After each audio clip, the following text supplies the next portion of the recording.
Is that official? Yeah, it came whenever there was all those Like a Prayer things on on the site. Yeah, because I was just telling Stefan I couldn't find my long sleeve, the shirt, the white one with the hair. Mm-hmm. The one that Tony was like, hey, Tony could feel himself aging while he was waiting for that one. I was like, okay, Madam X is about to come out, and we still haven't received the Like a Prayer T-shirt. Like getting my Madonna tattoo. This is what I should have got. I mean, this is my favorite album. What was your Madonna tattoo? It's the Rebel Heart. Oh, the Rebel Heart one with the knife or the sword, whatever it is. Oh, the Joan of Arc. Well, you've got the other arm. I do. Not gonna take that real estate anymore. I'm not. I think I'm done doing all those things. I think all those young teenage frivolities are gone. Although I was in my late 30s when I got that, so yeah. That just means you'll live longer. Yeah. I might have to get some Like a Prayer merch. I know, because I was like, whoa, I'll put on a Like a Prayer t-shirt. And I was like, amazingly, in my like now drawer full, I have an entire, like, somehow between Madam X and now, Stefan's t-shirt collection has gone from like a couple t-shirts to like, now I'm a massive t-shirt collector. I don't know how that's happened, but I was like, I don't have any Like a Prayer merch. And I was like, well, we'll rectify that now, won't we? By the next anniversary, I'll have something in that. Well, you have 5 years, so it's an addiction. Madonna forever. Madonna forever. Madonna forever.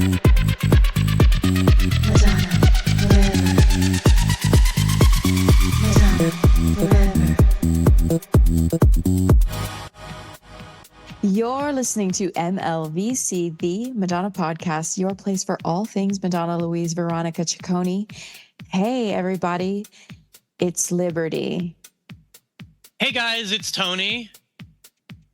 Well, I'm here to pray for all of you sinners out there in Madonna land. It's Ben. I'm a sinner. You're a sinner. We're all sinners. I like it that way. Hey, everybody, it's Stefan. Welcome to another episode of MLVC. In case you haven't guessed from the pre-show conversation and all of our fancy backgrounds, happy Like a Prayer anniversary day. It's 35 years ago. Madonna unleashed what is quite possibly one of the finest pop albums to ever exist in the world, much less in her catalog. And we decided to pay reverence we're going to church today, kids. That's right. Here we are to talk about it. This is just a loose conversation. I made no show notes today because I was like, So we know what we're talking about. I brought I have the only Like a Prayer merch I do have is an original cassette. Hey, that's something. Which mine's in a plastic bag. As you saw from my reel, still smells of patchouli. It takes me right back to 1989. It's amazing. I was going to bring upstairs my 3 vinyl. I have 3 copies of it on vinyl. And do they smell? One does, yes. Amazing. One does. Yeah. Well, so it was like, was it, because were CDs out at that time when that came out? Yes. Because I got this. I got the CD scented? Yeah. Okay, so it was cassettes, but only albums. Only the first pressing, though. Right, exactly. Right. So, like, if you were to go to, like, I don't even know if they released a Like a Prayer album now, it's not scented. Mm-mm. No, I had the cassette and the CD, and both had the insert, and both were scented. Mm-hmm. Mm-hmm. Yes, mine still has the insert. I thought it was a freestanding insert that, like, because I was like, oh, I don't think that the AIDS insert is in here anymore. It is. It's just part of the liner notes. Yeah. Yeah. So do you guys remember going to buy the album? Yes. Where did you buy it, Ben? I actually bought it at, you guys have probably never heard of this store. It's called Hex. HEXCK''S. It was like an old sort of Kmart, Walmart in Appalachia. Yeah. Heck. Yeah. And when you would walk into the one in my hometown, the town that was 30 minutes away, they would always have like new music of the week and like a little display at the front, and they had a whole rack of Like a Prayer. So I bought it. I'm about to take you guys way back. So I'm not sure why, but I got mine through Columbia House. Remember Columbia House? Yes. Oh, wow. 8 tapes for a penny. So I remember getting it in the mail with all these other tapes, and it was like, boom, that was it. But then I remember that summer when Cherish was really big. I worked in a mall, and I went to Sam Goody and bought the CD, and I felt like I graduated, like, Good Oh, old Sam wow. Goody. Yeah, because didn't Columbia House, they came out like several months after the release, right? No, this one came out. I mean, it must have been like not when it was released, but probably like the next month, like in April, because I remember Okay. school was still in session. But the best thing about getting the Like a Prayer CD was that it came in the long box. Oh, I wish it I had did. You're saved right, all it my did, long yeah. boxes. They were great real estate for Yeah. photography on those long boxes. I threw them all out. Mm-hmm. Yeah, I think I We did should too. have kept them. But have- you know what it is. Like you didn't want to save, like it just seemed like garbage at the time. You're like, oh, it's a box. Well, I don't want to save a box. Now we could sell them and get tickets to go see another celebration tour. Right. We could sell them, and all 4 of us could have went to Palm Springs. Yeah. I'm not sure I actually bought the cassette. You pickpocket it? What you put it in your sleeve? No, like Mickey I Finned it? know I was in 6th grade, but remember this situation with this boy. He was so cute. His name was Corey. He's not listening to this. Don't worry. So Corey we had these desks that you could like reach into, like you could put all your school books in there and stuff. Corey had, I think, that Like a Prayer cassette and maybe the White Snake cassette or something like that. And I remember, like, he's a boy. He would never listen to this. And I think I took his Like a Prayer cassette. Now, eventually later I bought my own, but Yeah. I had a little bit of a problem Wait. Okay. Klepto Well, Liberty. Oh, no. Back up. The boy that had the cassette that you stole it from, are you sure that he would have been like, ooh la la with a lady? Okay, so this is the other part of that story. Like in my class, it was all girls except for like 3 boys. Corey was the only white boy, first of all, and he had this surfer thing going. He had long blonde, super straight hair. He was always talking about surfing. I think he lived at the beach. His mom worked at the school. That's why he came to our school. But now, like as adults in recent years, I found Corey again on social media, because that's not the only thing I actually took from Corey. Oh my God. I'm so sorry, Liberty, Corey. ripping him off. What else did you steal from this poor boy? He had this cute bracelet that I wanted. Liberty. I'm sorry, Oh my Corey. God. No, He Liberty. had like a prayer, and he had a bracelet. Mhm. Yeah, it was so cute. I know. Listen. Now, look, he's okay. I have unfriended him now because his political beliefs and mine did not Right. align. Okay. But Well, now he was married. I feel like you're remember. stealing from him is justified. No, it's Yeah. okay. Liberty, Karma. you're not the only one, because I did not ever send money to Columbia House, and I started to get letters in the mail. So Yeah. Oh, I'm but- sorry, Corey. I'm sorry for everything. I didn't mean to. Well, geez, I feel bad. Like I legitimately bought my CD, like or my cassette tape. I bought 2 copies. with allowance money. Like I think I babysat to buy Yeah. that tape. Don't worry. bought it I with mean, my hay baling money. I have spent so much money on Madonna. She's not missing my whatever that would have been at that time, $11.99 or whatever, $8.99. If I had purchased it, I would have gone to Sam Goody. Yeah, There was a Sam Goody in the shopping Well, center. actually, it was called Musicland in our town, but they were the same company. I don't know about you guys, but this Like a Prayer album cycle was when I started spending money on Madonna, because before I would have to ask, can I have the True Blue album? Yeah, that's true. Mm-hmm, mm-hmm. So this began, the purchasing of maxi singles and cassette singles, and remember all the posters that came out The calendar and the posters. Oh, Yeah, actually, you're right, Tony. I think up until Like a Prayer, because my fandom started right around when the Virgin Tour came out on Betamax. Yeah. And then I had to rent it. Who's That Girl was the first album I got from my grandmother. She worked at Ross.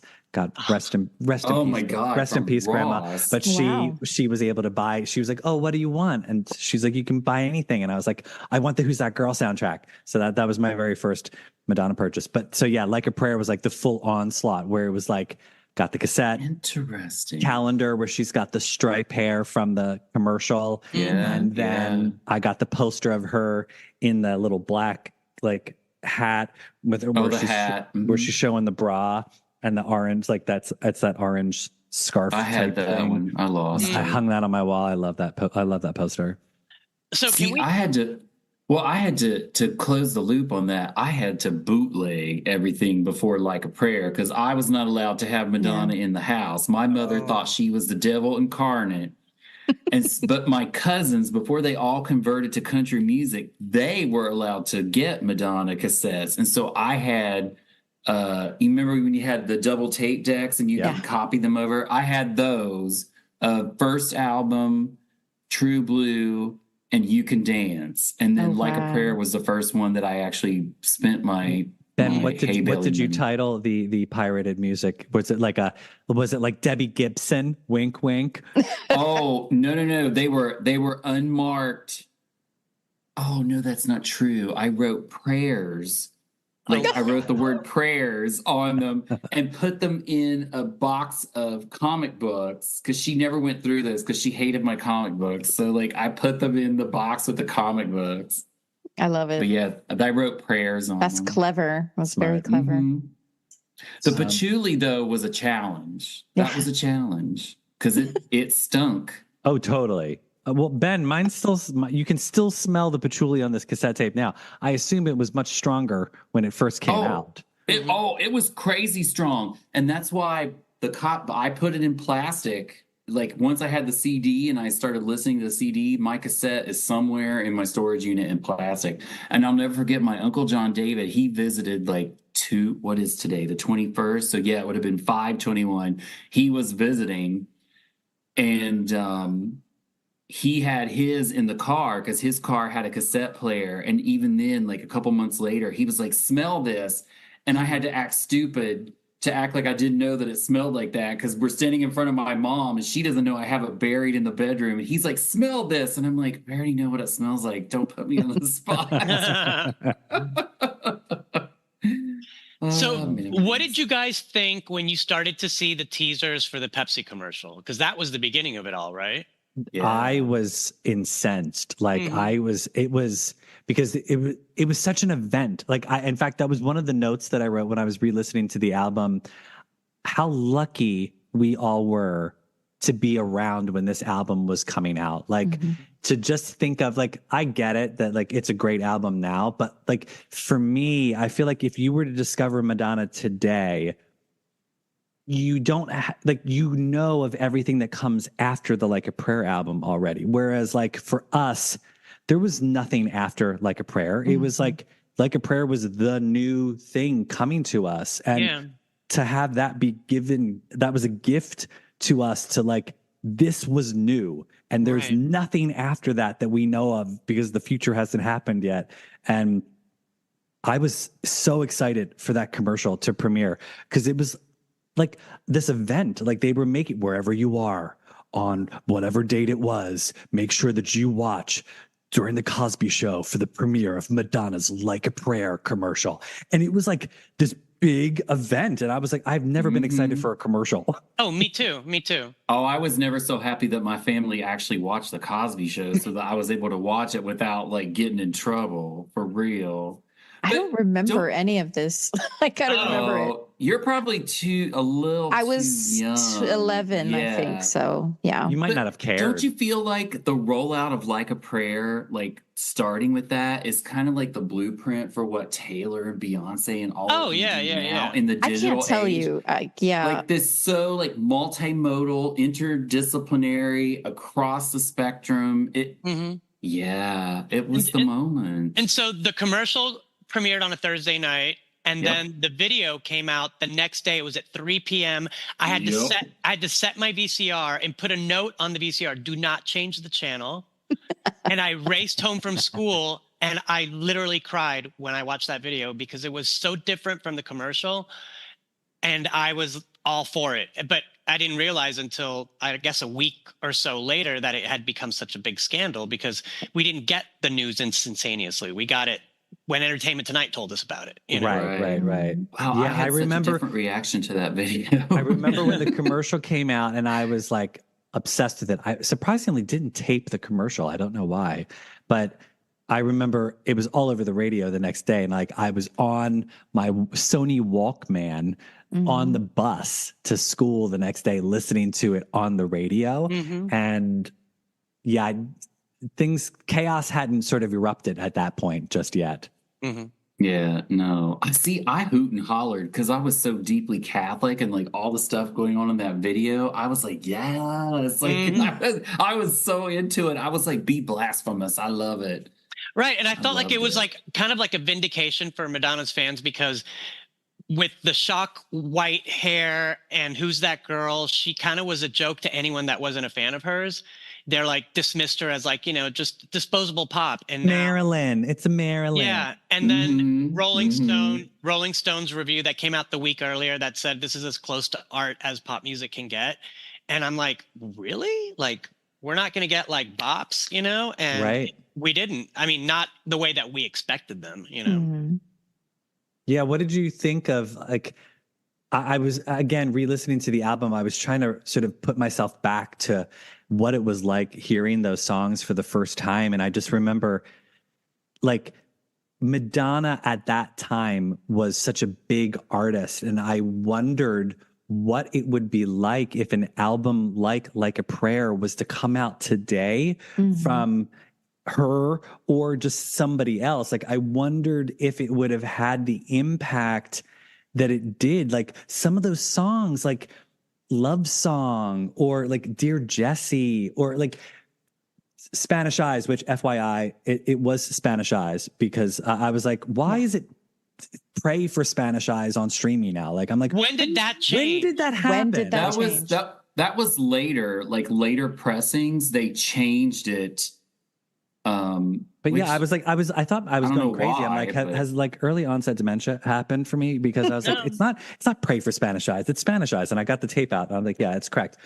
But anyway, just going back, I thought about that music and I was like, would it have like been as popular? Like Keep It Together was released as a single. Oh Father was a music video. And I was like, that is not commercial music. Like radio wasn't really playing that stuff. I mean, I heard Keep It Together, but like you didn't hear Oh Father on the radio. No. It was like a Prayer, Express Yourself, and Cherish. And that was all that Philadelphia radio played. Dear Jessie was a single in the UK, which I find incredible as well.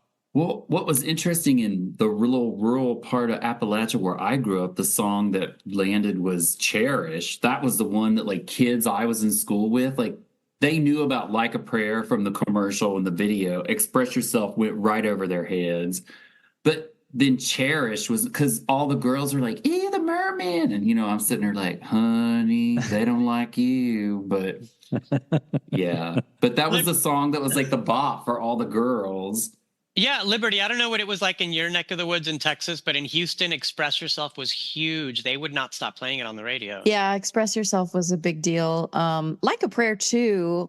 I don't remember hearing Keep It Together on the radio, but I probably did. I just remember thinking that because I remember that everybody, even friends that I had a birthday party, I think, and I was playing that record or the cassette anyway, probably the one that I stolen from Corey. But everybody liked it. But as I've been re-listening, which maybe we're going to talk about that later, I've had some thoughts which are actually they have things to do with Taylor Swift. So We can maybe talk about that later. Oh, but or should we get into it now? Well, I was Yeah. gonna say, how do we want to approach it? Do we want to just like start calling out songs? Do we want to go in? Or Well, I made copious notes today about like during my lunch break. I was like, I I'm have gonna it go all old in my school. head. I'm gonna go old Like, school and handwrite notes. Yeah, let's hit it. Let's go. I have it all in my head. Okay, so we'll for start out. today. So obviously the first track is Like a Prayer.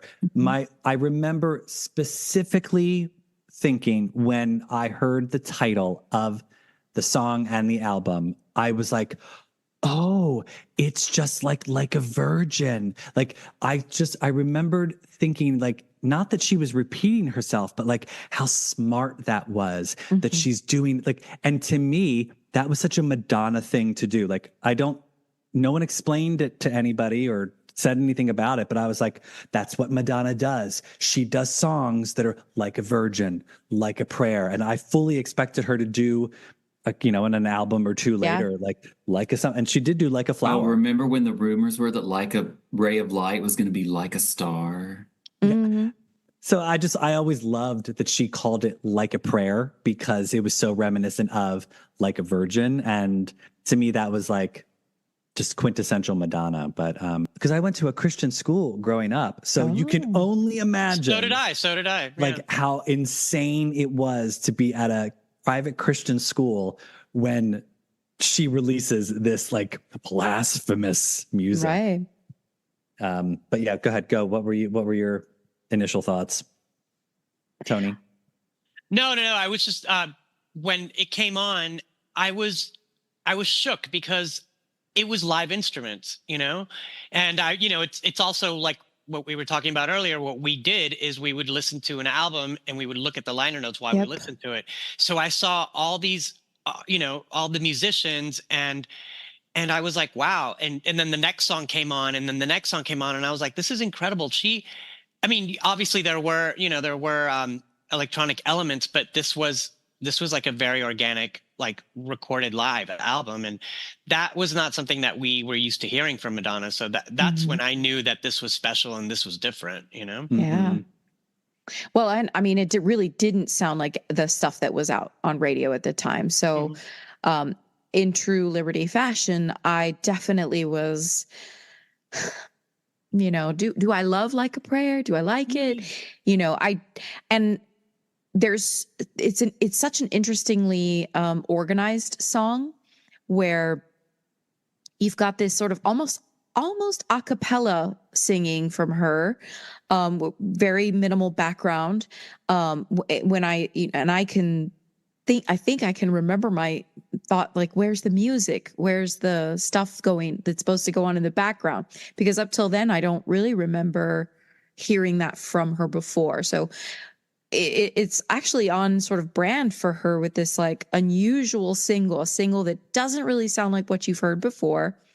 And of course, a lot of these sort of religious elements, it's got a little bit of a folkiness to it. The whole life is a mystery is so, yes, Madonna, it is a mystery. Tell me more.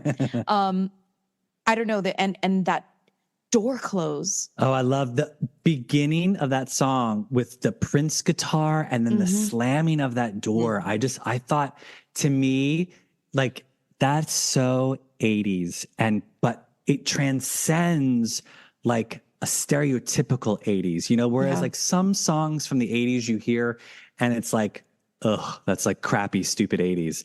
But this is like, it was 80s and yet somehow transcends the 80s all at the same time. Always it does. Yeah. And it could, I mean, look, if we'd never heard it before and we heard it now today, I feel like we would be like, this is amazing. This is the Madonna we've all been waiting for, because it is so good and it's just so timeless. Yeah. Totally. This is, for me, this whole record is probably the one, like, obviously I'd want to for any of the records she's made, but it's like the one record that I would give anything to be a fly on the wall when they're making that record, just because I want to know what the creative process was like. I want to know, I mean, we know about where she was in her life. Yeah. And we know that it was fast, that and I mean, obviously, I'd love for just a minute to get inside of the genius that is Patrick Leonard head and just kind of like walk around, like in a museum or something for a while, just to know where these ideas come from. But it's so, and this is the other part of it. I didn't grow up going to church at all.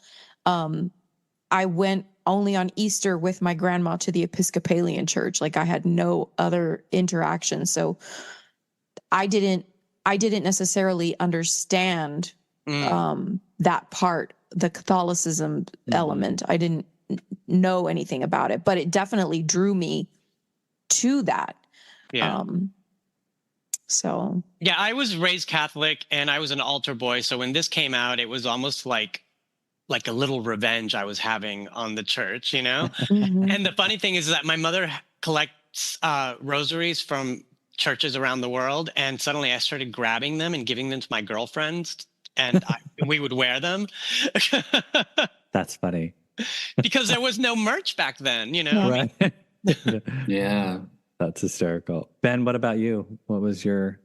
That song is perfection. That's it. It's like the perfect pop song. Yeah, it really is. It's killer iconic pop. Like it is so hooky, and so like the hooks on that, and just like, and I loved, and I still love that the album version is very different from, say, like the version she's doing on Celebration Tour now, where, and that's what I found so fascinating about the album was by the time she had released the album, you could see that her interests had started to already move beyond where the Patrick Leonard sound was coming in, and she was like moving into Shep Pettibone land. Oh, she was like, in Shep's house already. Yeah. Where it was like all of a sudden the remixes for Like a Prayer came out. Oh no, I'm freezing. The remixes for Like a Prayer come out. Then the like iconic remixes for obviously our second track on the album, Express Yourself. Yeah. Where again, just when you think she can't get any more iconic 80s with Like a Prayer, you then have the like double wham bam of Express Yourself, which is like anthemic again in a completely different way than Like a Prayer. And I mean, I flipped out when the Shep Pettibone remix came out for Express Yourself, because although I like the album version with the "You'll Never Come Down," like I love I love, if you listen really close, you can hear her singing with the guy in the background. I love that her voice is layered into that. But I mean, give me that Shep remix of her sounding like she's singing underwater, and then baby, like it's just so good. Yeah. I fell in love with the local mix because that summer, me and my friends started going to this after hours club. Every time they would start playing the local mix, we would race to the dance floor, And so when I hear the local mix, it still takes me there, But Unintended. Yeah, but the Shep Pettibone video remix is the seminal version. It's definitive. Yeah. It's definitive. Yeah. And I mean, come on, she performing it on the VMAs with Nikki and Donna. Like, and I love watching that performance because that is literally like 6 minutes of them just singing and dancing nonstop. No artifice, there's no screens, there's no costumes. It's just them doing kick-ass choreography and belting their voices out. Like, it's amazing. Yeah. I told Vincent the other day that, the two that I always show people when they're like, what makes Madonna Madonna? And I always show them Vogue from the VMAs and the Academy Awards. The third video I make them watch, the 89 VMAs of that performance. It's everything. No, that performance predicted the future. We got the Everybody sample. We got voguing for the first time. I mean, we got, Nikki and Donna with Madonna full center. It's like we had no idea what we were in for. We really didn't. No. Yeah. And it was interesting how she so quickly in that era just cemented herself. Like that was huge. I mean, it was Like a Prayer was so controversial, and it was almost as if like Madonna said, I don't care. And all of a sudden we just move on to Express Yourself. And there's that video with all those half naked, gorgeous men that are just wet and like writhing around, and like Madonna's naked on the bed and Express Yourself and like pouring the milk over her shoulder. Like that video, as if she couldn't get any more iconic 80s. Like that video is so gorgeous and beautiful and but also epic. timeless. I was going to say, like, I mean, I know it is 80s, but it has such a class to it that a lot of things in the 80s seem to sort of Well, they spent a lot of money on that. eschew. Yeah. Yeah. Well, I mean, of course, it's just it's the sheen of the video. There's something about it that Yeah. makes it feel a little bit higher, like just higher on the totem pole somehow than It's the Yeah. film references. Yeah. Yeah. It's the Also, Metropolis and the all that kind of intelligence, stuff. right. It Yeah. carries it through time. At Yeah. the time, it was the most expensive music video ever made, and that was the beginning of her collaboration with David Fincher. It was Yeah. Oh, her videos with David Fincher. I was thinking about that today, where I was like, some of my favorite videos from her are the ones Yeah. that she did with David Fincher. Like so many amazing the collaboration that they had. It was so good. Moving along, third song, Love Song. Correct me if I'm wrong, and I know all of our listeners will. This was Madonna's first album duet, correct? She hadn't done a duet on an album with anyone. I went back and looked, and I was like, I don't think there's I any. don't. Yeah, I think you're this was right. like- this was her the first duet. her Yeah. first collaboration on one of her albums. And I thought, so fascinating that it was with Prince. And again, I think I've said this on the show. I was mystified as to why it wasn't released as a single, because I was like, well, it's Madonna and Prince, and Madonna and Prince were huge. Yeah. at the But if you time. go back, which I did, if you go back and read reviews, that was one of the tracks that did not, people Yeah. were like, and Yeah. like it didn't, people, and then they even said it in today's Billboard article that it starts out great, but never takes off. But it was like a vibe track. Yeah. I love it. I love it too. I would have ranked it way higher than they did, because that Me is my too. bop. I love that. It No. has like a really like down and dirty vibe to Yep. it, but like it was so different, because I thought it was much more Prince than it was Yeah. Madonna, but I actually liked that. Mm-hmm. See, I think all the vocal stuff, it was her having fun with like in his style, and she really gives us some vocals in the second half of that, where she's doing Don't like let your enemies weird- turn around. where she's doing things with like her head voice versus her Want you chest to voice, and like know. Oh yeah, You get she that- sounds. It's that 80s. It's that 80s Madonna voice. yes. Yeah. And Oh, I love also, it. yeah, I think this was probably the song that got me wanting to learn French. Oh, Like this was probably the Interesting. reason that I went into French, obviously. Because up to then I had only knew of Spanish, and I convincingly would tell everybody that Madonna can speak Spanish. I was very because of La Isla Bonita. That was my whole like reference point. But I would just tell people, look, Madonna's amazing because Madonna can speak Spanish. So like, and then when I hear her singing in French, well, in my 11, 12-year-old mind, I'm like, oh, she can also speak French. Like, she is the hero of all of the singers. You know what I mean? But I love this song which. I like Prince. I wouldn't know if I could say like I love Prince because I have never bought a Prince record. I know. Sorry, Ben. Look. I Look love at me. I love Prince. I Me know. too. I have every CD. Oh my god, it's so ridiculous. There are certain songs that I love, but I can't listen at length, like hours and hours of Prince, just because. That's fair. Yeah, it's a lot of a Prince sound, which is pretty characteristic. So, but I, as an adult now, as a grown adult, I've grown to appreciate Prince a lot more. Well, and and it's interesting. we got those future hung up lyrics. Like I loved we that. Like did. like she had that there, and then years later they come back. Mm-hmm. Yeah, I think she Well, loves this song. She does like this song, and it's interesting too because the sound of this song, people find it familiar as Prince now, but when it came out, this was him moving back into the 808 because his last 2 or 3 albums, like Sign of the Times and Alphabet Street, sounded nothing like this. And then he had this period because this song came out, then the Batman soundtrack came out later that summer.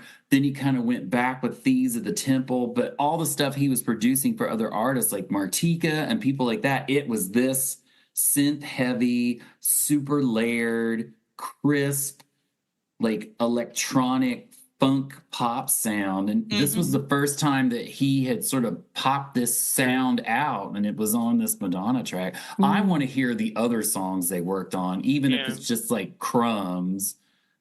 I want to hear it. I really would. I would pay money to hear those. Oh, absolutely. Or but I just even thought about it. Like, why didn't we get a remix of Love Song? Like, I would see. Like, could you remember when some of her albums later in her career were coming out, and they would release like those like DJ only remixes, like Impressive Instant got like one of those. What the white label, is that what they called it? Yeah. Where it was like they weren't released. They were only given out to DJs, and that would piss me off because I was like, why are the DJs getting an Impressive Instant remix? I want an Impressive Instant remix.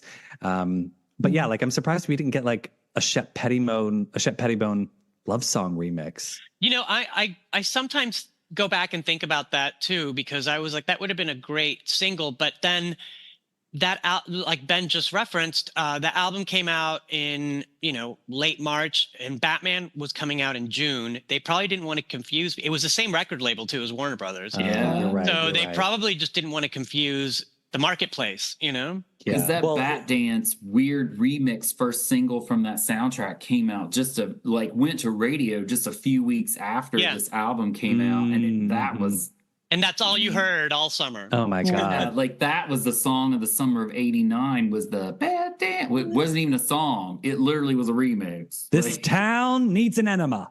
and the funny part about that is that a year later, Madonna basically remade Bat Dance with Now I'm Following You Part 2. Yes. She totally did. That's weird. I cannot for the life of me remember this song at all. It's probably all over the radio. Yeah. Oh my God. But I don't remember. No. Because they basically they have clips from the movie. Like you hear different lyrics. It's vaguely he's singing. Vicky Vale. Yeah, Vicky Vale. Right. Oh yeah, Vicky Vale. Okay. Now that's all coming back. It's all coming back. Like Batman. Oh, and it had the, what's it called when the song slows down and it went that bump boom in the middle. It had the break with that, like it totally changed tempo, and then it came back, and it was talk about a song that would never be played on like that. Just goes to show how different the 80s were, because that song was huge. Number Today, one. no one would listen to. People would be laughing that song off. Yeah. It was a weird time. Welcome to the Prince podcast. But that is also the element of how big music and movies went together in the 80s and even the 90s. And that's sort of, the last time I remember that really happening was like Empire Records soundtrack or something, where it was still where people were like, yeah, I want to buy the soundtrack too. Or for me, Elizabethtown, I loved that soundtrack. You probably don't even know what movie that is, but no, I know what you're talking about. I love Cameron Crowe, but love song, underrated, beautiful song. And honestly, that's for me, there are certain Madonna songs that I kind of just hold for me. Where I'm like, when I listen to the whole album, that's the one where I'm like, this one is just for the fans. This one's just for us. Yeah. This one's for the lady. Yeah. This is for the ladies. So moving on, we have number 4, Till Death Do Us Part. Obviously, it's I was loving listening to it back because I was like, wow, this is a really peppy song considering it's about a divorce. Oh, but it's still so emotional. Yeah. Oh, and totally. But that's what I think is so funny. It's like, your luck is running. And I'm like, wow, this is like a good song to like, you can clean the house to it. But you're like, oh, wait. But she's Madonna's getting angry. Yeah, she's like, what's that? yeah, no, and upon first hearing, this is when I realized, oh, this is about her. Mhm. And then I just realized everything on the song is about her. It's kind of like her letting us into her life because, maybe she did that a little bit before, but this time it was like in your face, and there was Yeah. no confusion that this was all, based on a true story. Yeah. My 15, almost 16-year-old, he said this song is goated. If you don't know what that means, Oh, wow, that's impressive. it's a good term for he really likes it. He thinks this is Madonna's best record as well, but I see. He might not be wrong. I mean, the No, taste I would runs say- in the family, right? Exactly.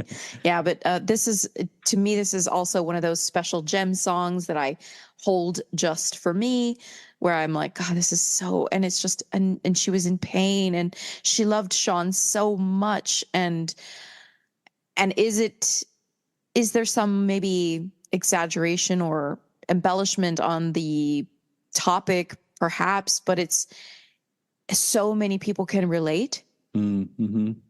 Unfortunately, to that type of relationship and totally. that type of behavior in relationships.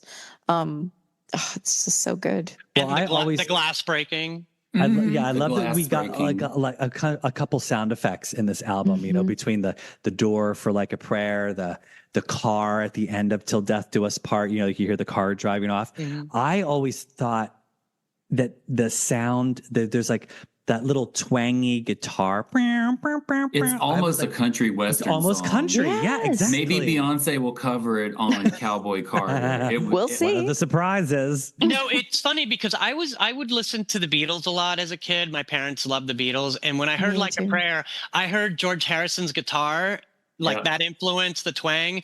I heard different riffs that sounded just like a late 60s Beatles album, but then at the same time she was doing 60s girl group riffs and funk too. So this was like it, once again, it's very personal. It's the music that she grew up listening to.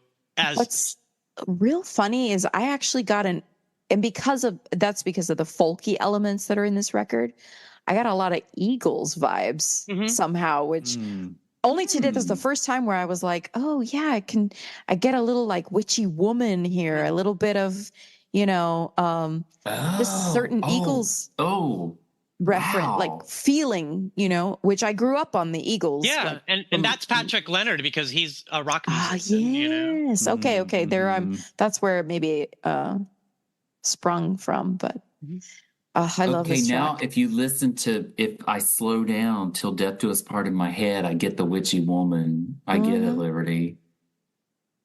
I'm gonna have to listen again because actually I don't know that I've really paid attention to the car. Maybe I'm so emotional. It's at the very end. It's like it's as if like whoever she's talking about in the song, obviously Sean Penn, is drives like off on the Porsche. He's driving. Yeah, he's driving away from her. I also loved. I think Till Death Do Us Part was. I think the first. It was a very well-placed song on the album as number 4 because up until then the first 3 songs are not like they're anthemic and or vibey, but like Till Death Do Us Part is the first like personal emotional element. gut punch, now it's personal. And that sort of then continues for the next section of the album where we then get really heavy on Promise to Try, which is a gorgeous but very haunting ballad.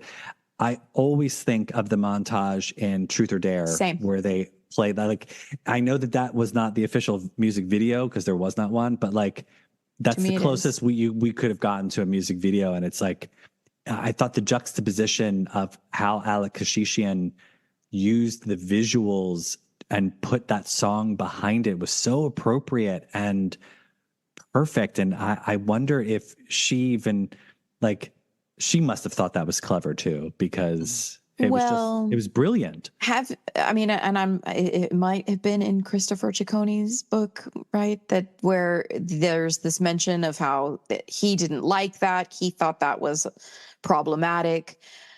If there's anything that I have learned as an adult is that everyone grieves differently and in their own way. Mhm. And if for Madonna, that is the display for her to continually process, because I think that we in real time, we witness her processing the loss of her mother all the time in all of the work that she does, in the ways she speaks to us in the audience, and just so many things. But that from when it goes from that scene to the scene of her in the Blonde Ambition tour, and she's like, it's slow-mo, Of right? her But giving she's the like, the yeah, kick, but she's like, and yes, she's in and front of it's that huge audience. and she's by herself, Yeah. and it's just so gripping. It's just, it hits Well, all. I thought that was so emblematic of like what Alec Kashushian did in that moment, where here you have this song that she wrote about the death of her mother, and now she's on stage, and it's showing you or making us question, would she be there had that not happened? Yeah. Like, would we Yeah. have this art had that? And even she's said it multiple times, where she doesn't know if her mother had lived, that she would have had the drive to want to leave Michigan and become who she is. She said, if you could give it all back, what would you ask for? Like her fame and fortune. And she said, my mother. Mm-hmm. Man, I skip that track now. I don't listen to it anymore. I know. Yeah. I'm sure. Yeah. I couldn't listen to it for there's times where I really can't still, but yeah, I skip it. I skipped it in my re-listens here the last couple weeks. I'm like, nope, not yet. Yeah. And to us that had to listen to the cassette, that was the end of side one. So you could fast forward. Yeah. Right. And so flipping over to side two, we start with Cherish, which I know a lot of people, think Cherish is super saccharine and whatnot, but I honestly, well, they're stupid. I love it. It is such I do 80s too. pop perfection. Like Madonna sounds beautiful in that, gorgeous. Like her vocals are so good. Yeah. And honestly, the song is just like, it's a happy song. I'm thankful that she sort of gave us that after such, like we sort of have divorce, parent dying, and now we sort of like it's a little bit happier. We're Yeah, and I love the inspiration. You can hear it in the song. Like I said earlier, it's probably Madonna listening to her transistor radio to Martha and the Vandellas and the Supremes and Leslie Gore and all these 60s women who are on the radio, and it's her interpretation. It's almost like the true blue of this album. Yeah. Totally. Yeah. Yeah. And honestly, True Blue and Cherish, and she does that a couple of albums. Like every album, she sort of gives us this one super sweet moment, like Superstar on MDNA or or Bitch I'm Loca on Madam X. I heard Superstar once. I've never heard it again. Yeah, that's all you needed to hear. That was probably but enough. you know what I mean? Like, I think she loves to do those unexpected. I mean, even, like. It's also retro and references like Motown girl group sounds, just like True Blue did. Like, yeah. But Superstar tried. Yeah, it did. And look, the video helped all of us love that song. God. Oh, Lord. Like a Prayer okay, delivered. bless ourselves and genuflect for that. Madonna delivered with some like, and that's also the Herb Ritz effect, because, thank God she talked him into directing that video for her. But like, God, again, with no budget, we go from Wet Hot Men in Metropolis with Madonna to Wet Hot Men with Madonna on the beach. With the next in video, Malibu, she was just giving it to the gays for this. And that also launched Herb Ritz's career as a video director. He had never directed video before that. Thank God she talked him into it. Yeah. He understood the assignment. He really did, Liberty. I remember watching the music video, though, and there's one moment where Madonna, she's fully wet and she's walking out of the water, and it's like a slow-mo, and she sort of like is grabbing at her outfit. And I remember the first time I saw that video, all I thought was, oh, Madonna's going to turn into a mermaid. Like, I really thought that that's where the video was leaving, because I was like, she's going to rip off her clothes and become a, and it didn't happen. But I still was like, I was wishing. Because I thought she was going to go join the merman, you know? Now, do you guys remember the Herbert's photo shoot that ended up in Rolling Stone, where it was shot the same day, but where she's holding the camera, and her hair is like, wet and combed down. And I just love that whole look, all of it.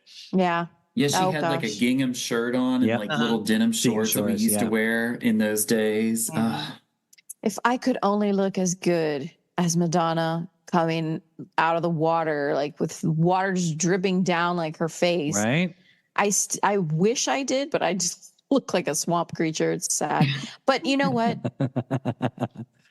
She looked fabulous. And the men. She looked amazing. I think every time my friends and I go to the beach together, we always do a cherish moment. You got to. You have to. I've done it. Mm-hmm. I've slow-mo jumping out of the water. Come on. Mm-hmm.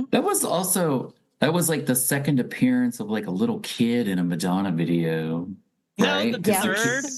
Was it the third? Who was the Open Your Heart kid? Open Your Heart. Oh, I forget the Who's That Girl video. Because it's a weird ass video. Yeah, love the song, but that video is weird. That's a soundtrack song video. I know. I mean, it's that in the 80s. That Herbert's video is just so good. Yeah. So then we move on. Well, and I love also, I mean, again, Cherish, as well as Madonna's 80s hit Angel. Cherish is one of those stalwart songs that you can hear when you go grocery shopping. Yep. Any they grocery play it store at in CVS America, all the time. You constantly hear Cherish, which I gotta love. It's like, oh, Cherish, Angel, honey, we need milk. Next up, Dear Jessie, which to me is even more whimsical and like fairy tale than Cherish, which you don't think is possible. And then Dear Jessie comes out. And what did you think of Dear Jessie? Because I remember thinking like Dear Jessie was almost like if you opened a music box and in place of the ballerina, it'd be Madonna and you'd hear Dear Jessie. I would love that. Yeah. Give me that merch. I'm still a little girl, really, 11, 12. For me, that was like pink elephants and lemonade. Like it sang to me in all of the right ways because I was fantastical like that. I loved horses and cute things and ballerinas and all that stuff too. So yeah, to me, that was the most direct Beatles reference there was. I mean, that's basically her version of Lucy in the Sky with Diamonds, right? Oh, yeah. Totally. I hadn't thought about that, but yeah. Yeah. I've used that song lots of times. I'll sing it. I would sing it to my little brother because my brother was born when I was 13. So I would, sing to him. And then to my own kids. It's just such a cute, fun song. And it shows this playful side of Madonna. And I think given that, that's Jessie's laugh right there allegedly. It's Patrick's daughter. Patrick's daughter was just it at the time, not knowing that, but later knowing that it's like, she had such a good relationship, a close relationship, close enough that she was with his child. Well, Stefan, remember we went to see Patrick Leonard and he played the song and he goes, and Jesse's here. Oh, right. Oh, wow. Yeah. And everyone just went crazy, like clapping, it's like, I don't think anyone saw her, but she was in the room and it was a great moment. I always loved Dear Jessie just because it's sort of like the tempo change and where she's like, that hang on, you're already there. And then it sort of like, and then you hear that little sort of like trumpet, and it's like, I felt like we're in a Renaissance fair, Yeah, it's so cute. Yeah, it's a lot of fun. And then it's very Sgt. Pepper Lonely Hearts Club. Yeah. And then I love how it sort of transitions into like sort of like the sound of like an old FM radio sound, which then transitions us into one of the next, probably one of the biggest latter half of the album standouts for me, which is "Oh Father," and I texted you all this earlier this afternoon. I had a interpretive dance break from work Yes. to "Oh Father" because I was re-listening to the album, and for some reason the spirit of "Oh Father" just took hold of me, and I was full on interpretive dance moment. I wish I had recorded it for you all, not for the audience, because I don't want to get. I'm not gonna You share could post that, it on the podcast. But the next reel. Wait, now, were you doing the Carlton part or the Madonna part? Carlton.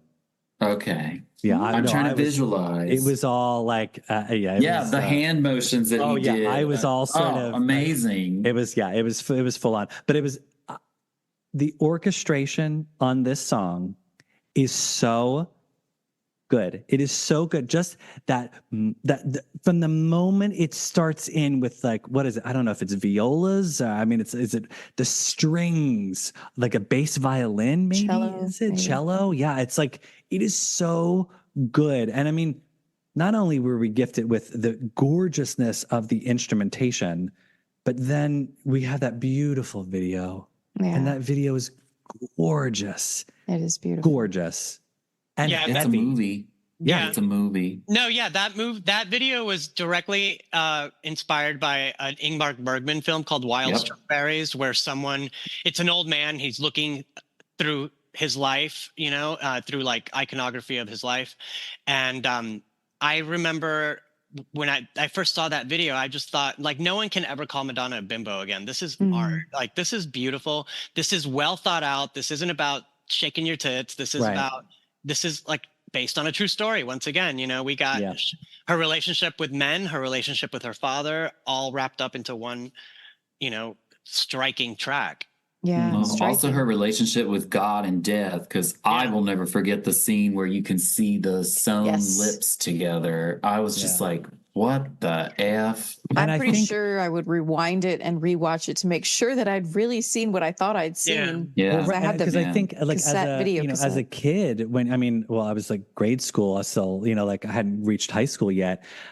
You're not told about that stuff. Like you're not told what happens when people die. I mean, if you're hopefully you're not privy to death that early in your life. And like when I saw that was the first time as a person I understood the gravity of what happens at a funeral. I was like, oh my God, they sew the lips together. And that was like, my mind was sort of expanding as why do they do that? And I thought, oh my God, it's to hold them together. Like, it was just sort of like mind explosions happening. And I was like, Madonna just was like taking us on this huge journey. And I mean, then there's just other beautiful moments of that. Like, I love the shadow play of shadows, like with her and her father arguing in the background. Like the little girl runs in, and this, like, there's that, and then that moment where he rips the pearls off of her, and as they're cascading onto the ground, then the water starts running down on the same. Like, it's a beautiful, I mean, Madonna in the snow, where she's like, I remember walking where it's like that, maybe one day when I look back, I'll be able to pray. It's like, and she's like holding her arms, and I was like, Madonna, why are you outside in this thin little coat?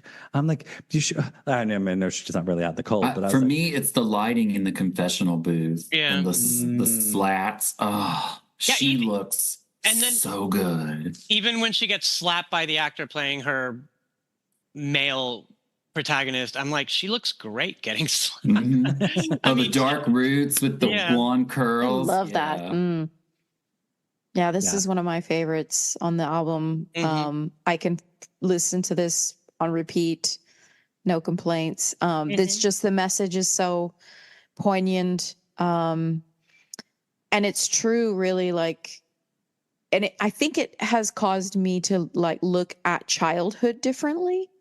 How important all of the things that happen to you in childhood are, that adults seem to just not, or shrug off maybe. But things that children don't understand they're just so, they change who you are. And well said. like about 9 years later, we get the orchestral version on Something to Remember, which is Oh, great too. Yeah. so good. Are we surprised it didn't show up on Celebration on the tour? Mm, I mean, Mother and Father kind of says it all, you know. Kind of Yeah, does I the feel like work. that was a bit It's more. doing it's the heavy easier to- lifting. Yeah. It's the easier one to sing too. Mother and Yeah. Father is over Oh Father. mhm.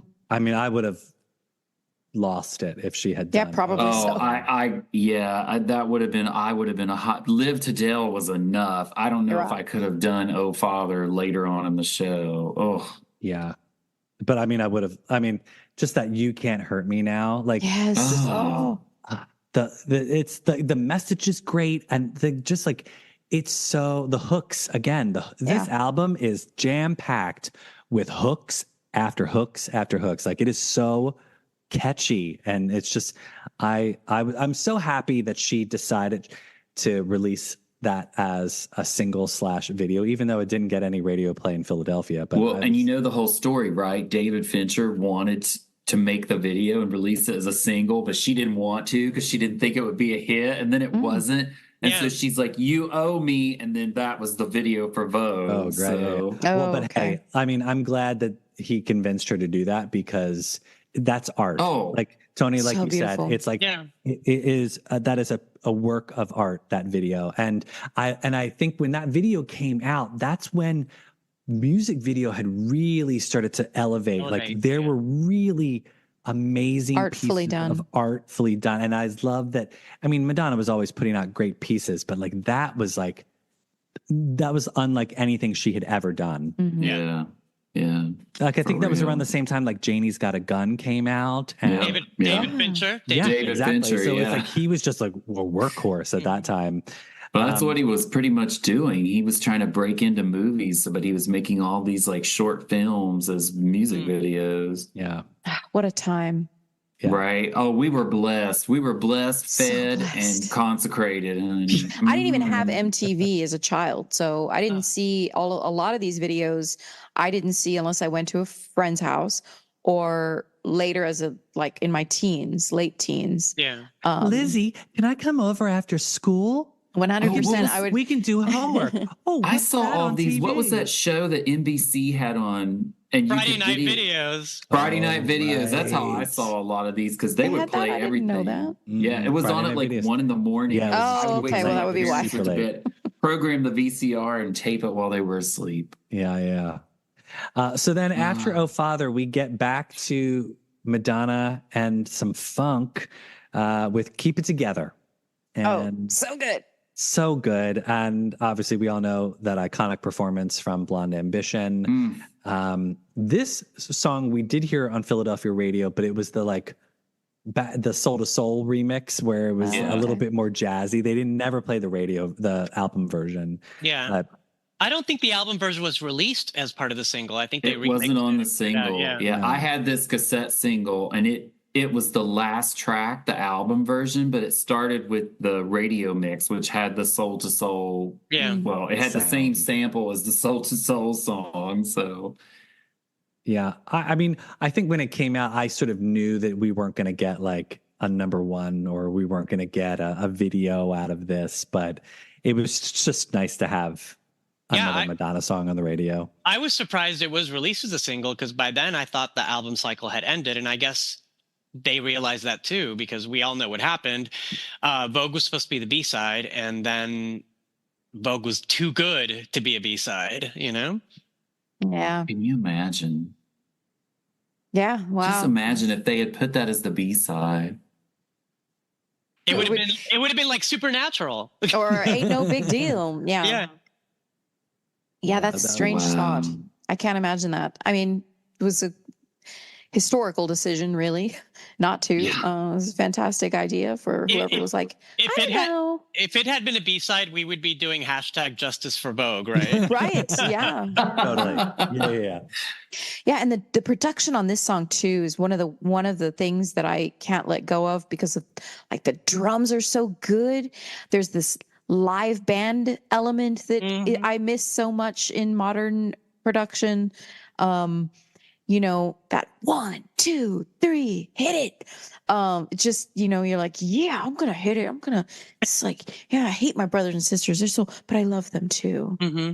It's just this feeling like, which this album, it touches on so many really connectable, relatable things. Yeah. This is just another one. And, where as a young girl thinking like, yeah, I want to get out. I want to be somebody. I want to do something. But how am I going to feel about my family if I do make it? Because, every little girl wants to be a famous singer or horseback rider or something.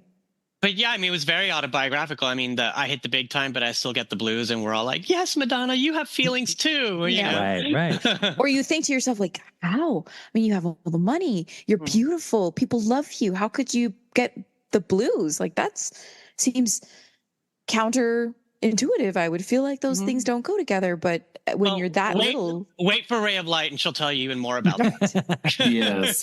I just love the line, blood is thicker than any circumstance. I'm like, that is such a smart lyric. I love that. I know. It made me wish that I had like 6 brothers and sisters to like, fight with and hang out with, Yeah. I can see that.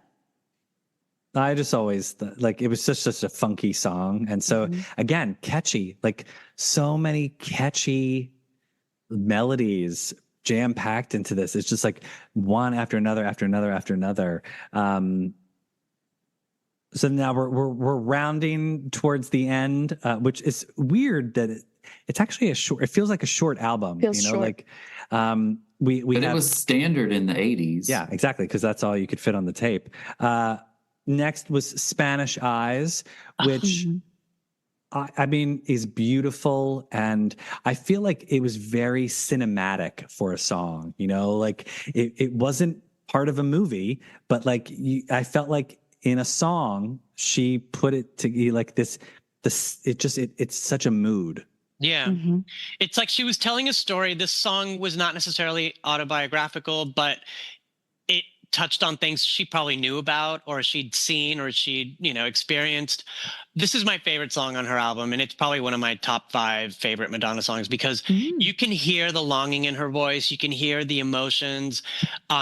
It's like everything I want in a Madonna song, like a deep ballad. And, of course, it's Latin infused, which is always one of my favorite things Madonna does, and me too. It just, the Spanish guitar, I mean, the whole thing. So good. Yeah. I'm all about the vocals on this song. I would love to hear them without the layering, just the raw, straight top vocal line. I'm like, Yeah, I would too. I would really love to hear that. Just get a hold of the stems. Yeah, somewhere in the depths of the internet, they're probably lurking. And then just get somebody to play the piano. Not all the rest. I mean, it's big and grand, but I want to hear that top line vocal with a piano. That's what I want to hear. I want to know more about the guy who says "Lágrimas de tristeza no me dejan olvidarte." Okay, well that too. What does he say, Tony? What is he saying? He's saying, "My tears of sadness will not let me forget you." Do we think it's the same guy that was in the beginning of Keep It Together? I don't know. It's on the liner notes. His name is Marcos Loya, but it's not a name that I ever saw before or after. He might have been the guitar player. It's a pseudonym. I thought it was. I never knew that. I thought it was. I thought for whatever reason that maybe that was really from an obscure movie that I never knew, because of probably White Heat. And probably like she likes to do that sometimes. She takes these movie influenced, film influence, and repurposes either an idea or a feeling that the film gives. So it's funny that you bring that up because sometimes I would hear that song and I would think of the Borderline video because she talks about the barrio in the song. Oh yeah, that's right. Yeah. So that's the only visual reference that I would have. Madonna in the barrio chasing after her boyfriend. Yeah. This was probably one of the harder songs for me at that age to visualize, or to understand like what's going on here. Why is it so sad? Yeah. But beautiful now in retrospect. It's just an actually. Yeah, and as I don't know if you can relate, but as a Latin person, hearing Madonna sing Spanish Eyes, I felt included in her, frame of thinking, I guess. Yeah. La Isla Bonita is one thing, but this is like another story Well, altogether. and it never, I think at the time, like I said, I mean, I was always like, oh, Madonna's so amazing because she can speak Spanish. And thinking that that was, that I thought she spoke like fluent, like full Spanish, but I've always thought she has such an affinity for Latin, and pretty much every single time, let me just put the pretty much on there because you're talking about Spanish lessons. Oh, yes. Hold up. Marcus Loya. Yes. That's the shirtless guitar guy in the La Isla Bonita video. You just solved a 35-year mystery. I just found an article about him. So there's from 2007. He's older now, but has been a musician like in Orange County in Southern California since the mid 80s. And he's done work for Robert Rodriguez. And a few years ago, there was a documentary about him and like sort of his life as a musician. But he was in the La Isla Bonita video, which then got him onto Like a Prayer. Oh. That's him. That long hair. There we go. She's all, and we were all like, oh, don't we get it? Ben, thank you for your service. You are welcome. That's amazing. Awesome. Thank your local librarian. Well, so then we finished the album with not quite a song per se, but more of, I felt like Act of Contrition is very Madonna. It was a very specific choice to end the album with this. It's kooky and weird, but I thought it was like a very perfect way to end a heavenly album. And Ben, you had sent us the link to that Billboard review where they ranked all of the songs. Mm-hmm. And the writer of that had talked about how, because obviously at the very end, she's like, I have a reservation. I reserve. I resolve. I have a reservation. I have a reservation. And the writer of the Billboard article was saying, he's like, Madonna, that's Madonna at the gates of heaven asking to be let in. And I was like, I had never thought of that before, but I was like, oh my God, that's a fantastic analogy of like where she's at. Because I just assumed it was like her in her rock star life checking into a hotel and they didn't know who she was. That's what I always thought too, but this makes sense. She goes to the gates of St. Peter's and he's like, I'm sorry, we don't have a Madonna here. And she's like, what do you mean it's not on the computer? Yeah. I just thought, and it's interesting.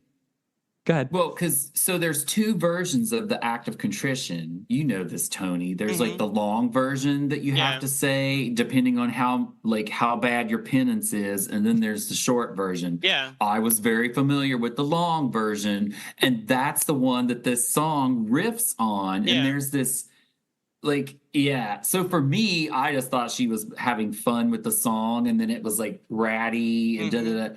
I don't know about the gates to heaven thing. I mean, I guess that's thematically like the arc of the record. I just thought she was having fun with the prayer, but I loved it. I think this is correct me if I'm wrong, but this is the first time she had like one of those weirdo final songs. Yeah. Which kind of became a tradition of hers, I guess. Mm-hmm.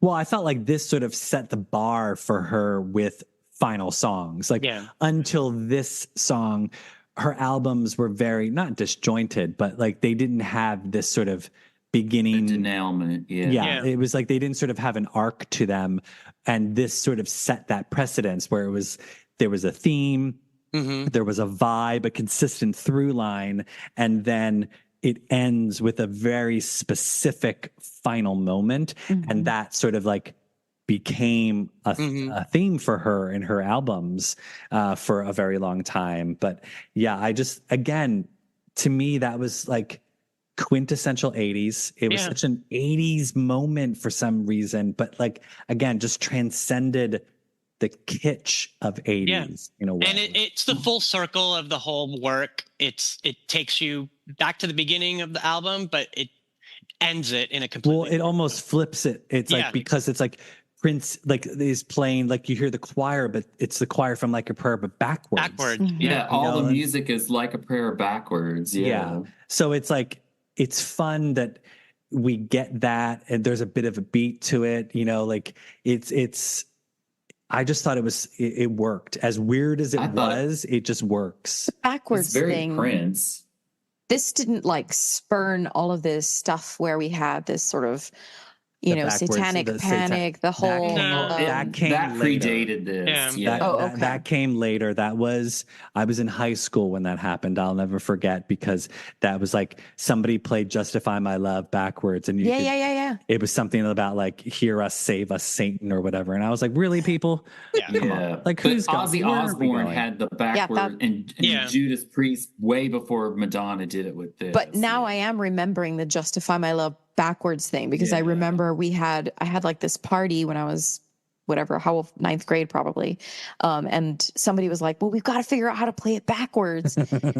And I was like, no, we should just film a little video instead. And we had this huge video camera. Anyways, that's a different podcast, but we made our own little home video to somewhere for in the Justify My archives. Love. I don't know. Yeah. That's high schoolers. I was gonna say high school. Yeah, don't put that on the internet. We don't go to prison. I don't want to see that. Speaking of, so either.